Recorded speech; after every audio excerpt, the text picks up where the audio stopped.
A very good morning to all of you. Good morning, sir. Good morning. So let us continue with our topic.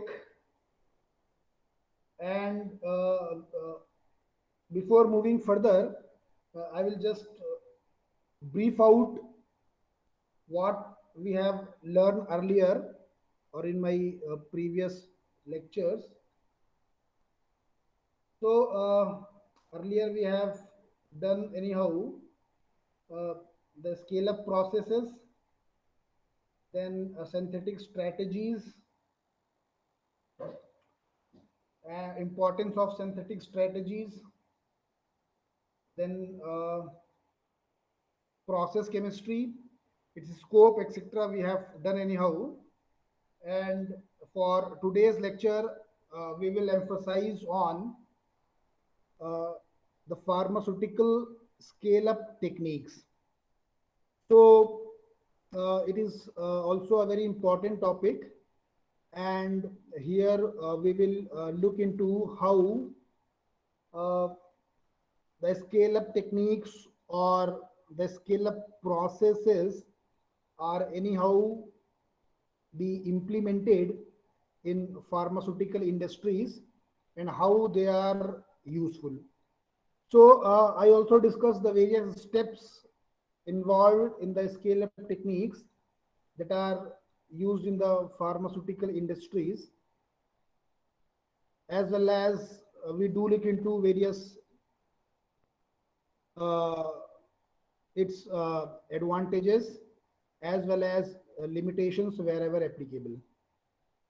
So I'm continuing the topic, pharmaceutical scale up techniques.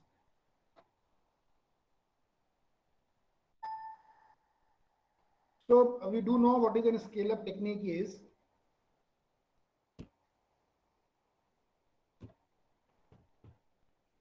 Scale up techniques means, मैंने पहले भी बताया था आप लोगों को, scale up techniques का मतलब क्या हुआ? स्केल अप टेक्निक्स का मतलब हुआ कि आप किसी चीज को छोटे स्केल पे बना रहे हैं, उसी चीज को जिसको आप छोटे स्केल पे बना रहे हैं, आप उसको एक स्टेप वाइज सीक्वेंशियल मैनर में एक्सिक्यूट करते हुए सेम प्रोडक्ट को आप फिर एक बड़े लेवल पे बना रहे हैं. So this is the scale up technique is. तो स्केल अप टेक्निक का मतलब हो गया, या स्केल अप प्रोसेस का मतलब हो गया. पहले तो ये जान लेते हैं स्केल अप प्रोसेस क्या है. तो स्केल अप प्रोसेस का मतलब बेटा ये हो गया कि कोई भी चीज आपके पास में, कोई प्रोडक्ट है, कोई मेथड है, कोई टेक्नोलॉजी है, जिसको आप पहले एक स्मॉल स्केल पर उसको बना रहे हैं, उसको टेस्ट कर रहे हैं, उसको यूज कर रहे हैं, और उसके बाद as per its utility, as per its advantages, as per its requirement, आप उसी सेम चीज को आप बड़े पैमाने पर बना रहे हैं. जैसे सपोज कर लीजिए आपके पास में कोई मॉलिक्यूल है, उस मॉलिक्यूल को आप पहले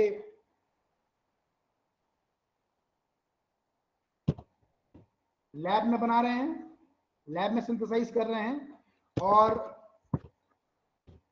लैब में सिंथेसाइज करने के बाद उस सेम कंपाउंड को आप फिर एक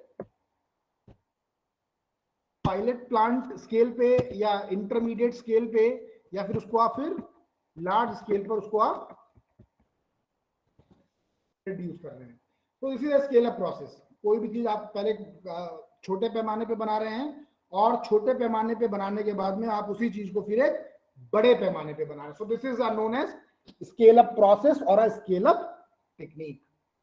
तो स्केल अप टेक्निक जब हम इस्तेमाल कर रहे होते हैं, या जहां पर हम स्केल अप प्रोसेस को इंप्लीमेंट कर रहे होते हैं, तो स्केल अप प्रोसेस को इंप्लीमेंट करने का एक, ऐसा नहीं कि आपने किसी चीज को बनाया और बनाने के बाद में आप उसी चीज को अल्टीमेटली जहां पे पहले स्मॉल स्केल पे बनाया उसके बाद आप उसको एकदम लार्ज स्केल पे ले गए, ऐसा नहीं है. इसके लिए एक बहुत स्टेप बाय स्टेप प्रोसेस है. एक स्टेप, फिर उसका दूसरा स्टेप, और फिर उसका तीसरा स्टेप.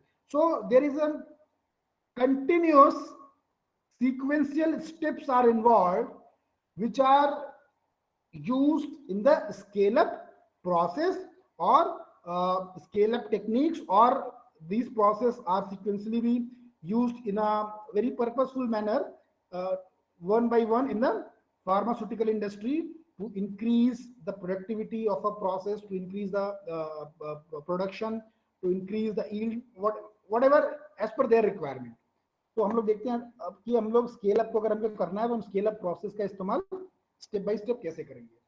तो देखिए, जब हम लोग स्केल अप प्रोसेस का इस्तेमाल कर रहे हैं या स्केल अप टेक्निक्स का इस्तेमाल कर रहे हैं, तो जैसा मैंने अभी आपको अभी बताया कि स्केल अप टेक्निक्स जो है एक सिस्टमैटिक प्रोसेस है, ठीक है, और ये 3 तरीके से आप इसको एक्सिक्यूट करते हैं। This involves following 3 very systematic strategies. तो देखिए, सबसे पहला जो स्केल अप टेक्निक है, जो सबसे पहला स्टेप है स्केल अप टेक्निक्स में, वो क्या है?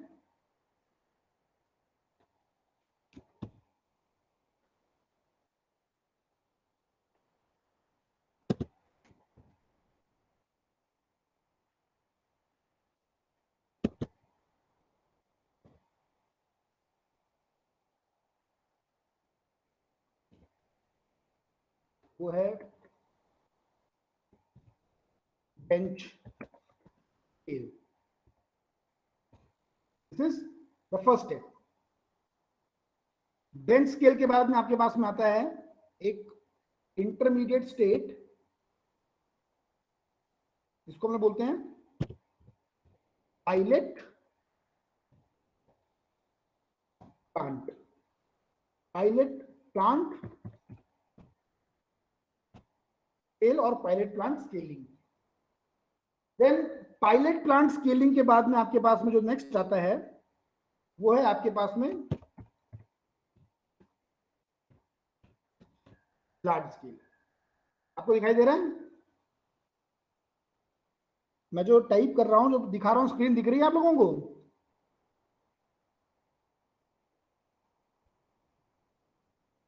आप लोगों को मेरी आवाज सुनाई दे रही है बेटा? दीप्ति, आवाज आ जी रही है सर। मेरी? आवाज आ रही है? जी जी सर। और स्क्रीन दिखाई दे रही है? स्क्रीन जो दिखा यस रहा हूं सर, मेरा आ रही क्लियरली है, दिख रहा है? आ रही है सर।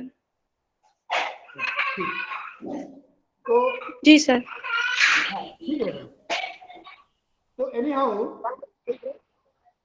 ये 3 जो हैं ये स्टेप्स हैं जो हम लोग pilot plant scale up techniques के लिए इस्तेमाल सर करते हैं। रुक, नेटवर्क प्रॉब्लम हो रही है ना सर, थोड़ा थोड़ा। क्या कह रहे हो बेटा? जी क्या कह रहे हो दीप्ति? क्या प्रॉब्लम हो रही है बेटा?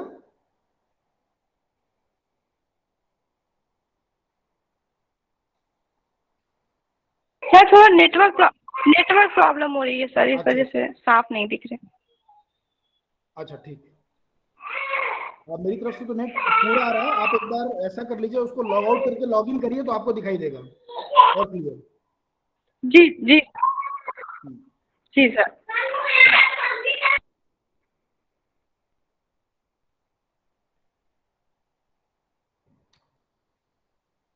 तो जो स्केल अप टेक्निक्स हैं आप उनको यहाँ देख सकते हैं स्क्रीन पे। ये 3 तरह के हैं। एक है बेंच स्केल, दूसरा है पायलट प्लांट स्केल, और तीसरा जो है वो है लार्ज स्केल। और जो मैंने यहाँ पर एक एरो बनाया हुआ है, इस एरो को भी देखकर आप ये कंफर्म कर सकते हैं कि जो एरो का लेंथ है, जो आप देख रहे हैं सामने जो एरो का लेंथ बना हुआ है, ये लेंथ दिखा रहा है कि किस स्केल पे आप अपने टेक्निक्स पे काम कर रहे हैं। तो जो स्केल है उसका टेक्निक्स का, वो आप देख सकते हैं लगातार बढ़ रहा है। देखिए, जैसे आपका एरो जो है बेंच स्केल पर एक छोटा एरो है, फिर पायलट प्लांट स्केल पे एरो जो है उससे बड़ा एरो है, और जो आप लार्ज स्केल को देख रहे हैं तो यहां पर जो एरो है वो पायलट प्लांट स्केल से भी बड़ा है। तो इन तीनों स्केल में, बेंच में, पायलट प्लांट में और लार्ज स्केल में, जो चीजों का या जिस भी प्रोडक्ट को आप बना रहे हैं उसका एक जो ओवरऑल स्केलिंग तो आप बढ़ा ही रहे हैं, साथ साथ आप उसकी जो क्वांटिटी है उसको भी आप लगातार इंक्रीज कर रहे हैं। तो जो बेंच स्केल होता है इसको हम लोग कहते हैं laboratory scale. It is also be known as laboratory scale. मतलब यहां पर जो आप काम कर रहे हैं वो अपने लैब के पर्पस पे काम कर रहे हैं, एक लैब में काम कर रहे हैं। अगर आप स्मॉल स्केल में काम कर रहे हैं, आप ये सकते हैं, या आप ये बोल सकते हैं कि जो बेंच स्केलिंग है यहां पर आप जो भी प्रोसेसिंग कर रहे हैं वो आप एक लैब स्केल पे काम कर रहे हैं या फिर आप एक स्मॉल स्केल पे काम कर रहे हैं। जो पायलट प्लांट स्केल है, तो पायलट प्लांट स्केलिंग में अगर आप काम कर रहे हैं तो इसको हम बोलते हैं एक प्री, इसको आप कह सकते हैं it is a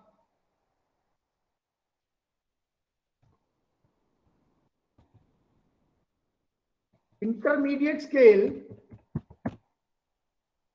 or you can also say it is a pre-commercial scale plant.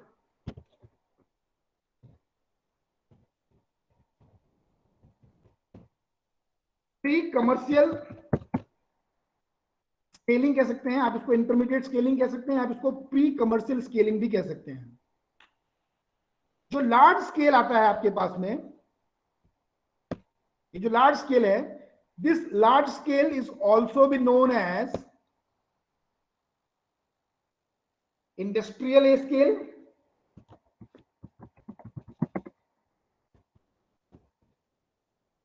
और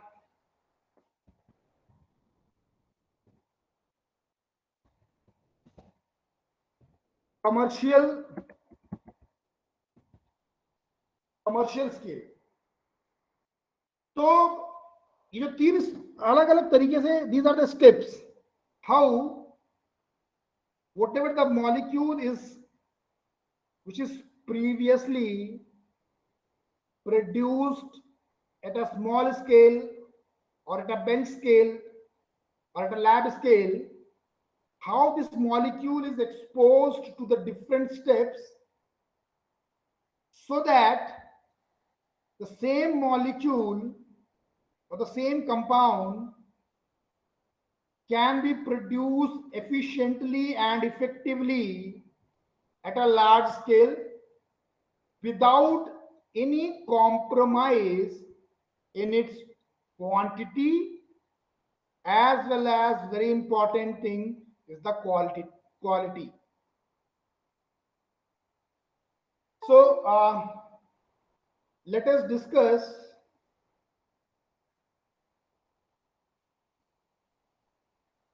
all these techniques in more detailed way. तो मैं इसको और डिटेल्ड फॉर्म में आप लोगों को बता देता हूं कि ये टेक्निक्स को हम लोग फर्दर डिस्कस कर लेते हैं और डिटेल में। So let us look into one by one.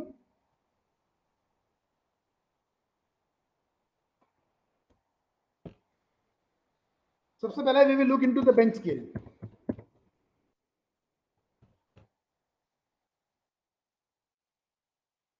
Now what is this bench scale is, this bench scale involves following। और बेंच स्केल हम लोगों को करना क्या है, या बेंच स्केल हम लोग करते क्या है, बेंच स्केल में वी टेस्ट एनी मटेरियल और मेथड और chemical process etc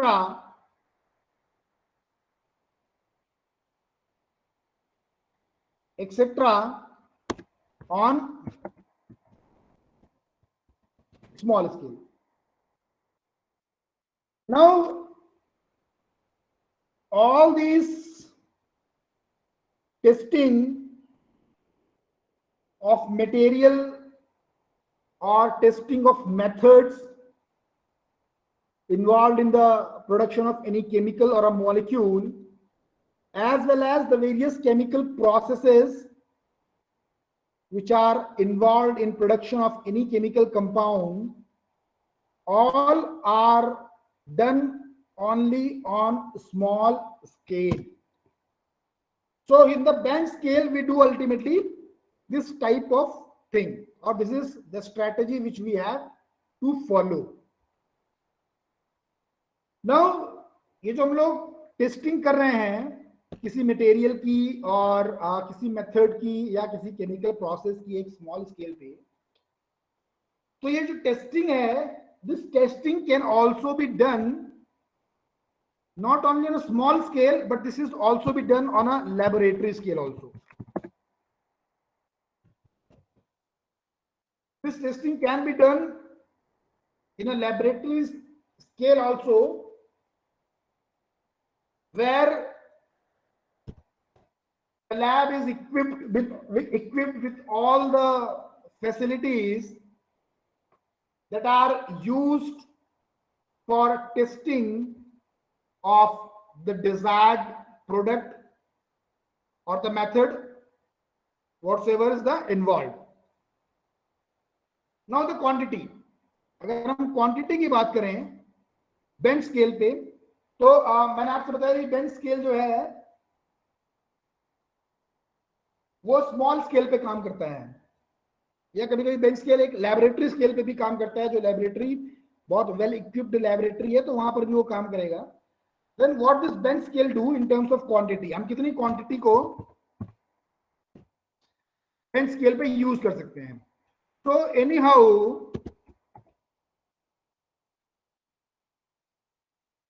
क्वांटिटी जो बेंच स्केल पे होती है वो कुछ ग्राम से लेकर और कई 100 ग्राम तक हो सकती है. अब एक्चुअली अगर मैं इसको कहूं few grams to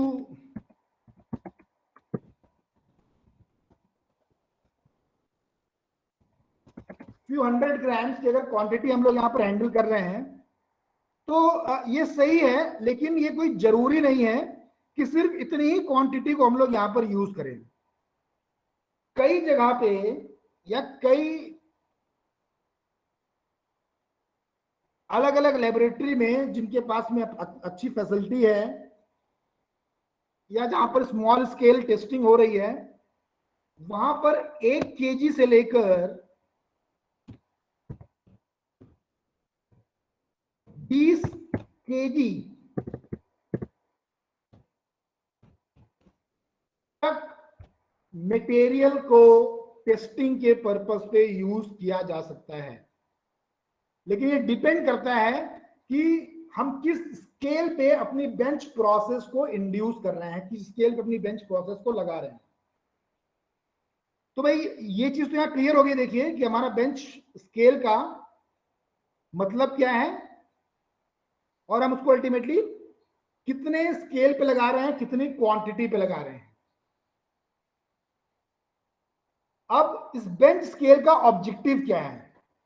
What is this objective of this bench scale process is? तो देखिए जो बेंच स्केल का जो प्रोसेस है,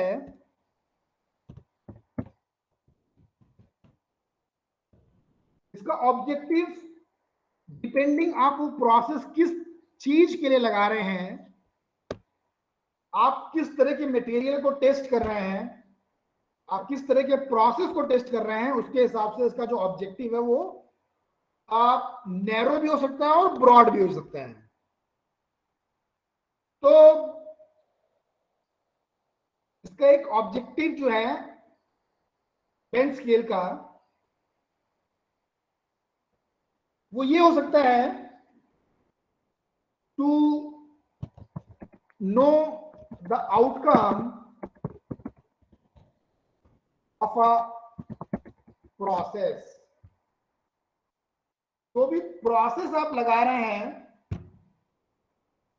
जो प्रोसेस को या जो मटेरियल को किसी प्रोसेस के थ्रू आप इंड्यूस कर रहे हैं किसी रिएक्शन के लिए, तो आप हो सकता है कि वहां पर आप जानना चाहते हो कि उस पूरी प्रोसेस का एक आउटकम क्या है।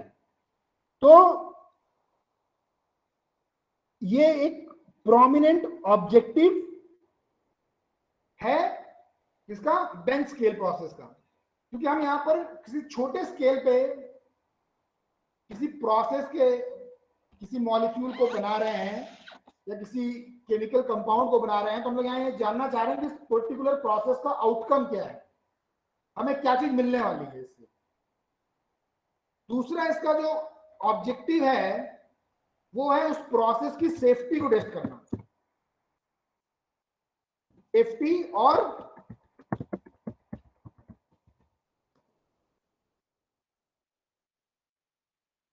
उस प्रोसेस की सेफ्टी और एफिशिएंसी को टेस्ट करना, ये इसका दूसरा ऑब्जेक्टिव है। कि आप किसी प्रोसेस को जब आप यूज कर रहे हैं तो आप वहां पर उसको टेस्ट कर रहे हैं कि वो प्रोसेस कितनी सेफ है और कितनी एफिशिएंट है। Now you are testing this, how the process is safe and how much it is efficient. हम लगा रहे हैं किसी प्रोसेस को और वो प्रोसेस मान लीजिए उसमें जो केमिकल हम यूज कर रहे हैं या जो प्रोसेस जिस पर्टिकुलर पाइपलाइन के थ्रू जा रही है वो प्रोसेस सेफ नहीं है, तो हमको उसको बड़े पैमाने पे यूज करने की जरूरत ही नहीं, क्योंकि हमने स्मॉल स्केल पे कंफर्म कर लिया कि वो प्रोसेस सेफ नहीं है। लेकिन हमने अगर स्मॉल स्केल पे कंफर्म कर लिया कि वो प्रोसेस सेफ है तो हम अल्टीमेटली उस प्रोसेस को आगे के स्केल पे टेस्ट कर सकते हैं। दूसरी चीज, अगर एफिशिएंसी की आप बात करिए तो स्मॉल स्केल पे या जो बेंच स्केल पे हम लोग किसी चीज को टेस्ट करते हैं तो उसका सबसे बड़ा मतलब ये भी होता है कि हम ये कंफर्म करें कि वो पर्टिकुलर प्रोसेस के थ्रू बनने वाला जो कंपाउंड है या जो मॉलिक्यूल है वो कितना एफिशिएंट है। वो मॉलिक्यूल जितना एफिशिएंट बन रहा होगा वो प्रोसेस उतनी ही ज्यादा इफेक्टिव है और एफिशिएंट है। तो इस चीज को भी चेक करने के लिए हम लोग स्मॉल स्केल पर अपने कंपाउंड को या मॉलिक्यूल को टेस्ट करते हैं। कभी कभी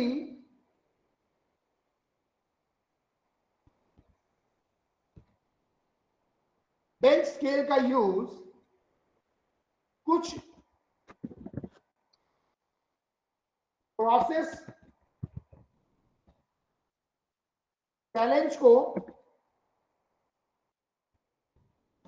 ओवरकम करने के लिए भी होता है।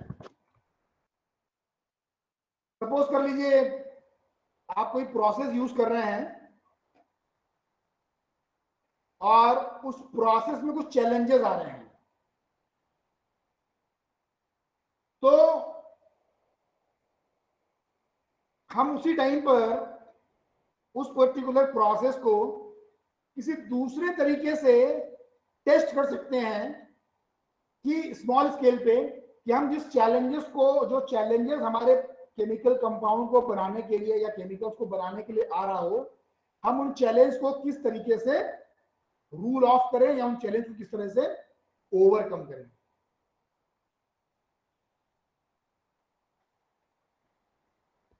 Maybe sometime also the objective of this bench scale process is to have or to know certain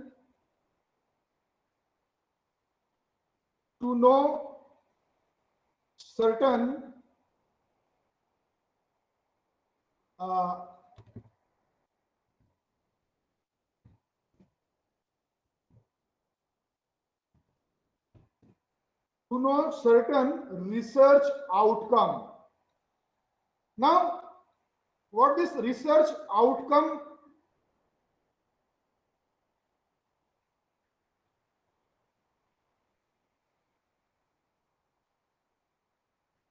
to know the research outcome, this means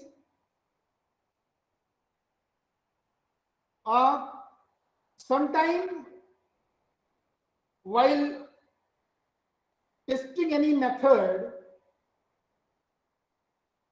there may be a chance or there may be certain lacunae that have to be tested, or so that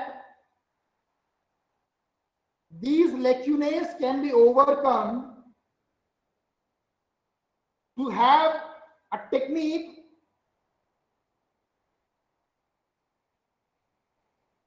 or to evaluate a technique in a very better prospect. So this is also an objective of bench scale process, to know the exact research outcome of any process or any molecule that has to be further be used. So this is all about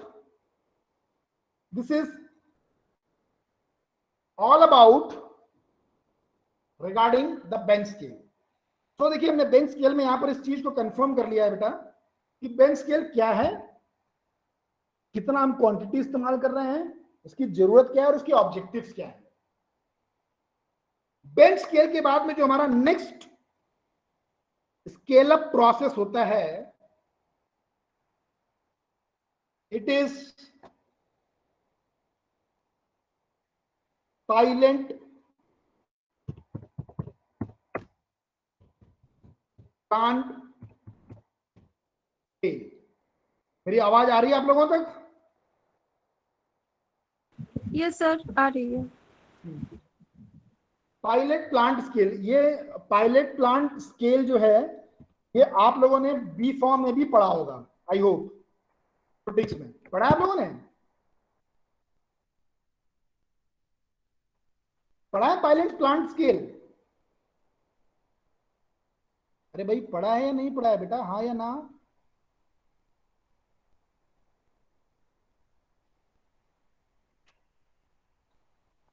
So what is this pilot plant scale is?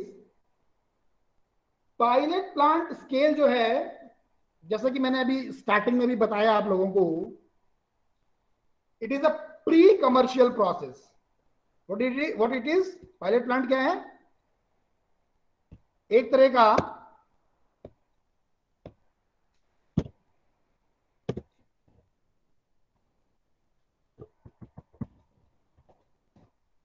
Pre commercial process है.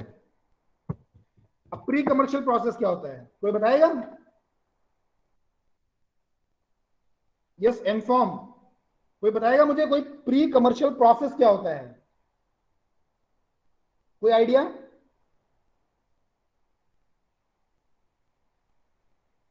कोई नहीं. देखिए pre commercial process का मतलब होता है कि आप किसी प्रोडक्ट को बना रहे हैं, आप किसी मॉलिक्यूल को बना रहे हैं, तो या आपके पास में कोई प्रोसेस है जिसको आप एक फुल फ्लेज लेंथ पे यूज करना चाहते हैं, उसको फुल फ्लेज यूज करना चाहते हैं. लेकिन before you are going for a full fledged workout, you have to optimize that process pre-commercially so that you are able to know how efficiently or how effectively that product process is used to produce the desirable compound without compromise in its efficiency, without compromise in its quality. So it is a pre-commercial process or a pre-commercial testing of क्या? Pre-commercial testing of what? Pre-commercial testing of क्या? Pre-commercial testing of कोई new product,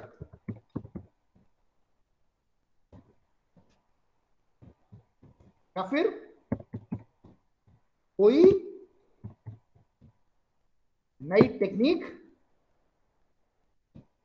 या फिर कोई product तो नई technique से बनाया गया हो.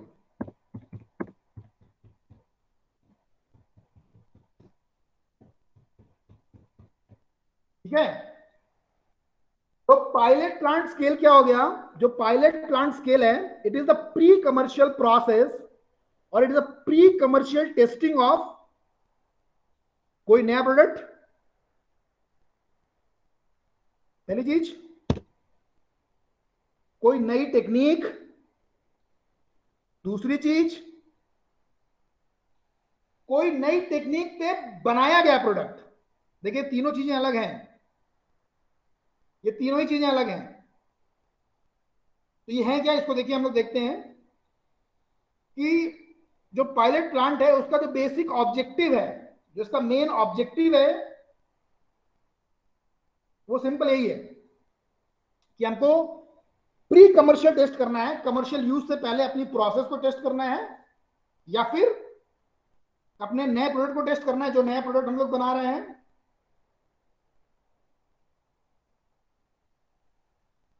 या फिर कोई नई टेक्निक को टेस्ट करना है, जिस नई टेक्निक का इस्तेमाल करते हुए हम लोग प्रोडक्ट बना रहे हैं, और या फिर किसी ऐसे प्रोडक्ट को टेस्ट करना है जो किसी नई टेक्निक का इस्तेमाल करते हुए हम प्रोड्यूस कर रहे हैं। सो these are or the very in brief strategy for pilot plant scale up. Now, as this particular technique, that is the pilot plant scale, is in between the bench scale, in between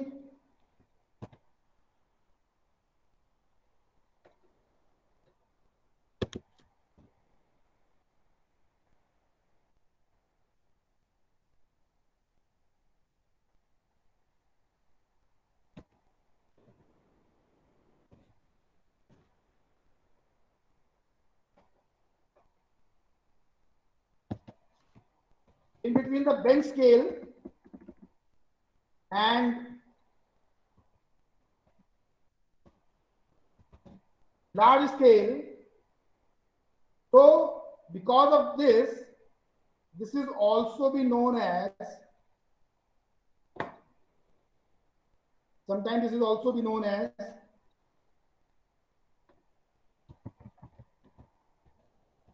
intermediate process or intermediate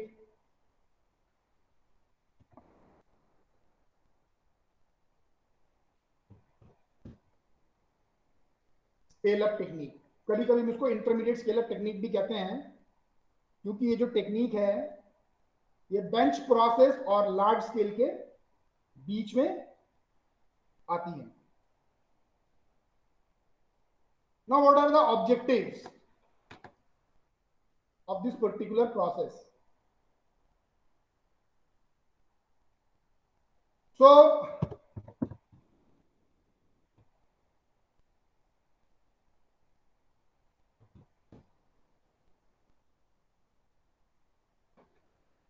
various objectives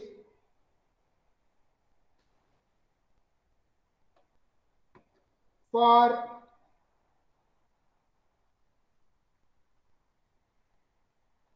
this pilot plant scaling, or this for PPS, is very first to test any process, material or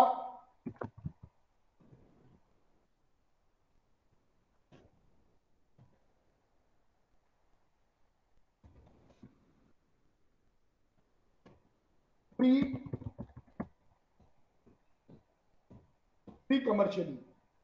ठीक है, मतलब क्या हुआ? इसका मतलब हुआ कि objective है इसका कि टेस्ट करना किसी प्रोसेस को, किसी मटेरियल को, किसी इक्विपमेंट को कमर्शियली यूज करने से पहले, लार्ज स्केल में ले जाने से पहले उसको टेस्टिंग को करना। दूसरी चीज,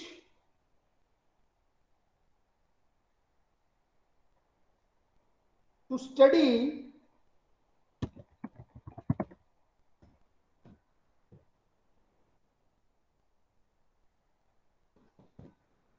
study material property, to study the material property and its behavior in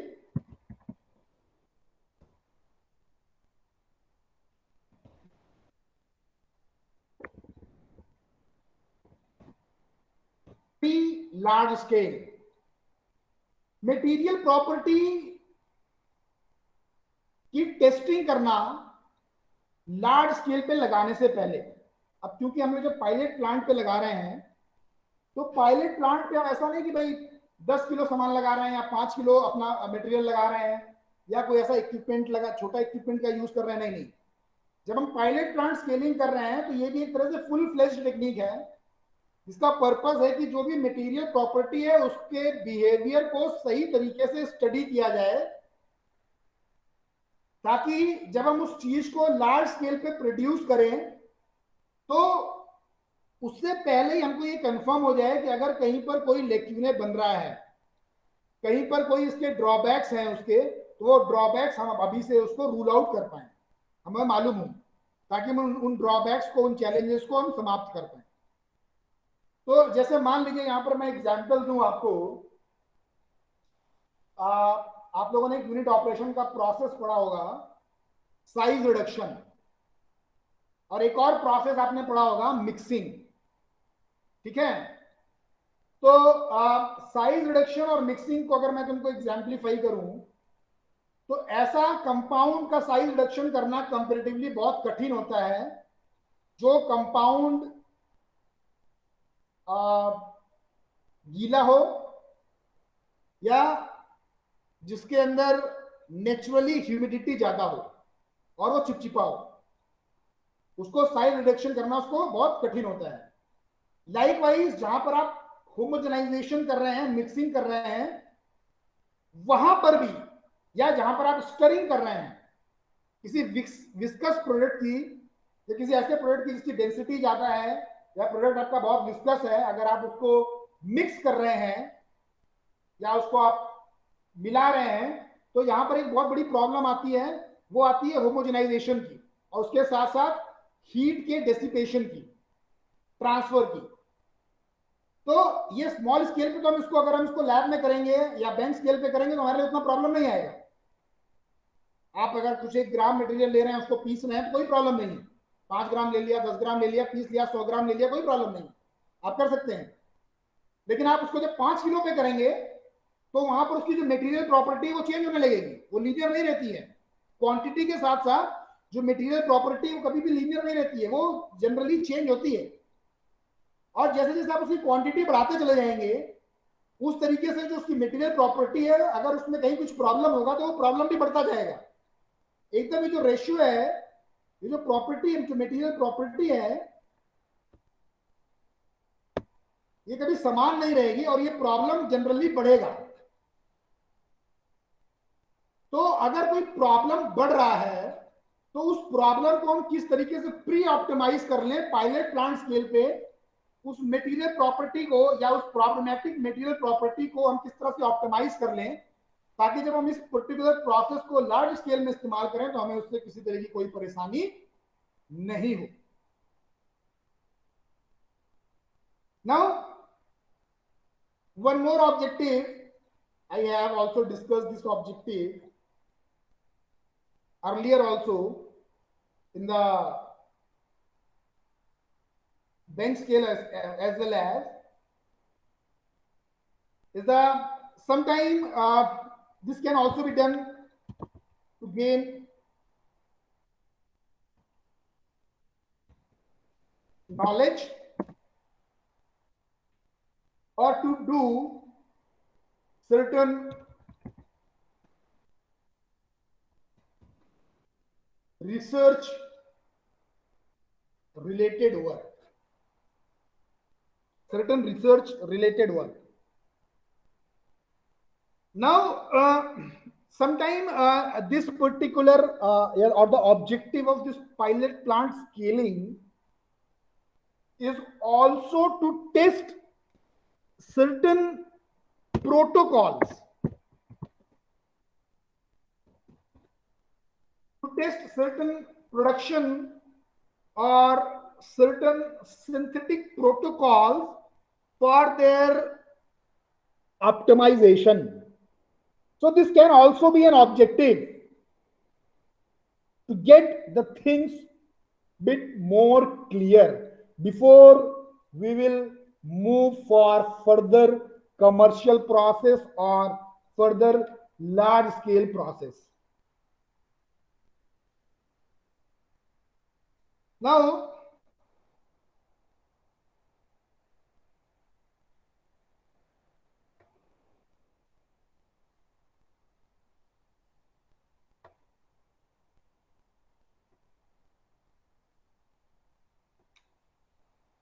let us know what is the large scale process.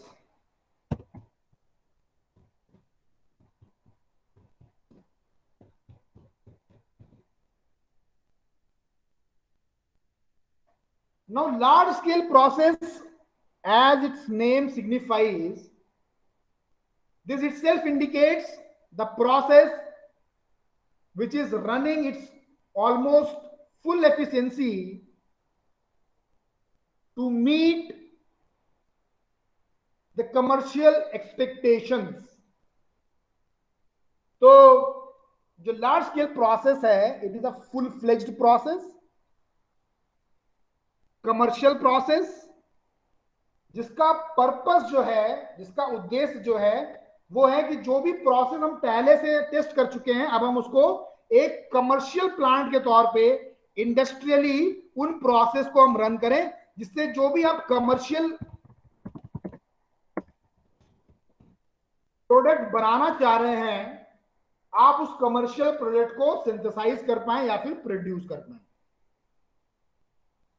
तो आप यहां पर ये देख सकते हैं कि before we have moving from how we have move from a small scale or a laboratory scale to a large scale process. So this is how any pharmaceutical industry, as per its requirement, will scale up its technique or the process in this sequential manner to obtain the product. Now,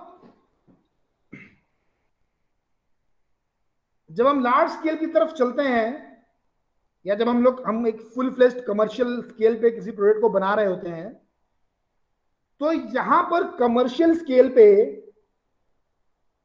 generally, as we have move to the commercial scale after optimizing or after sequentially moving the various steps so as involved and which we have discussed anyhow, yet sometime during the large scale there may be a possibility that certain production challenges may come. So in such a case, these challenges are then further be optimized for a process before the same process that has to be induced anyhow. So this is the all about for the today's class. If anyone of you have any query, please do let me know. अगर आपको कुछ question पूछना है आज के class के लिए तो आप पूछ सकते हैं, और अगर आपका कोई क्वेरी नहीं है तो आज की क्लास के लिए बेटा इतना ही है, और आप लोग एनीहाउ अपना क्लास जो है लीव कर सकते हैं, अपना दूसरे क्लास जो होगा आप उसको ज्वाइन कर सकते हैं. So thank you for the today's class. Thanks a lot.